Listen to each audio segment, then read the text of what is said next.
আম্মা জান জিজ্ঞাসা করছিলেন, ইয়া রাসূলুল্লাহ, কিয়ামতের দিন কিরকম হবে, আমরা কিভাবে আসবে? তো আম্মা জানকে আল্লাহ রসুল বলছিলেন যে হুফাতান ওরাতান, পায়ে হাইটা আসবে, উলঙ্গ আসবে। আম্মা জান চিৎকার দিয়া বলছে, আলা ইয়ারা বাদুনা বাদা, আমাদের একজন আরেকজনকে দেখবে না?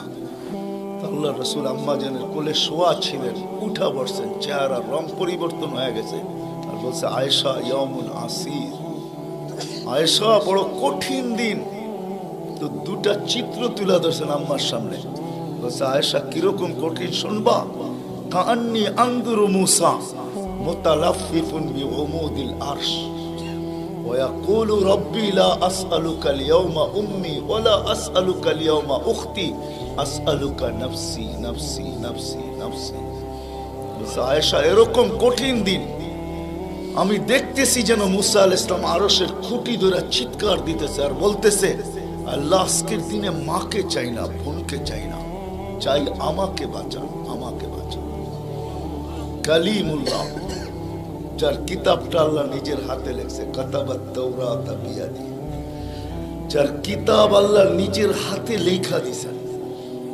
কালিমুল্লাহ যিনি, আল্লাহর সাথে যিনি কথা বলতেন, যার উপাধি কালিমুল্লাহ। উলুল আজমি মিনার রসুল, 5 জন নবীর ভিতরে একজন যিনি, 5 জন উলুল আজমি মিনার রসুলের ভিতরে। আল্লাহ রসুল বলছে, আয়েশা আরেকটু দৃশ্য বলবো তোমাকে? তো বলছে, ইয়া রাসূলুল্লাহ বলেন। বলছে, ওয়াজিআ বিজাহান্নাম, জাহান্নামকে যখন আনা হবে 70,000 শিকল লাগানো হবে, প্রত্যেকটা করার সাথে 70,000 ফেরেশতা ধরবে।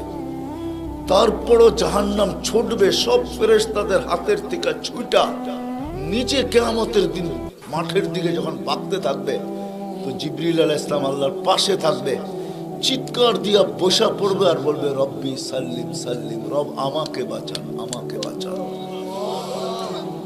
ওই দিন শুধু একজন ব্যক্তিত্ব, আপনার আমার রসূল মুহাম্মদুর রাসূলুল্লাহ সাল্লাল্লাহু আলাইহি ওয়াসাল্লাম শুধু উম্মতি উম্মতি বলে চিৎকার দিলেন।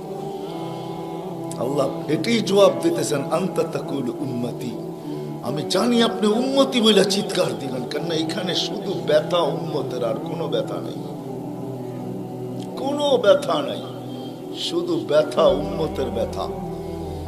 এমন এক ব্যথা দিলের ভিতরে ছিল।